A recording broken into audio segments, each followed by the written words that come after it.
What's happening right now that's particularly interesting is we're starting to see the shift of the SaaS procurement process move from a departmental purchase to a centralized CIO process. And so, or the departmental purchase will have happened, but there's this sort of audit or reconciliation process going on. So, it's a fascinating thing because obviously one of the drivers of SaaS, and maybe this is a good and a bad thing, but has been the notion that you can, with very little friction internal to the company, try out a SaaS app and buy it and start using it and use your, in some cases, use your corporate credit card to pay for it. So, what that does is it proliferates SaaS. And so, we talk to CIOs and they're looking at their integration strategy. They're looking at what all this means to them. And the amazing thing is,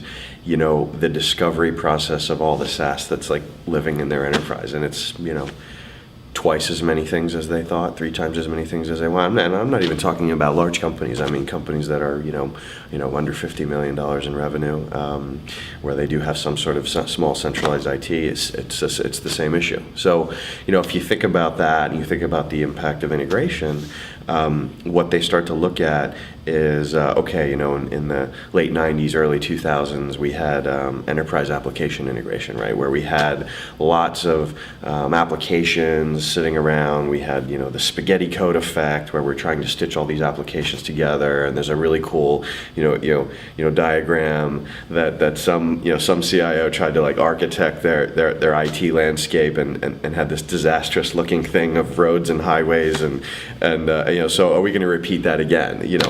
But the reality is that it's a new problem, but it's a lot of the same issues at the end of the day, which is how do we make sure that our business processes are automated, and what is the role integration plays in that? How do we make sure that data gets orchestrated and moved between all these systems? And so, the trends and the specific advantages and the specific opportunities around integration becomes, how can I have this centralized, governed view of the data residing in all these apps as it's moving between all these locations, but not disrupt what's already in place? Because what we don't see happening, which is obviously very telling, is that these SaaS apps are getting ripped out and gone away. And in fact, on the contrary, generally what we want to be able to see happen, generally what CIOs are doing and thinking about is, well, how can I take what's already there, leverage it, extend it, and put the proper controls in place? So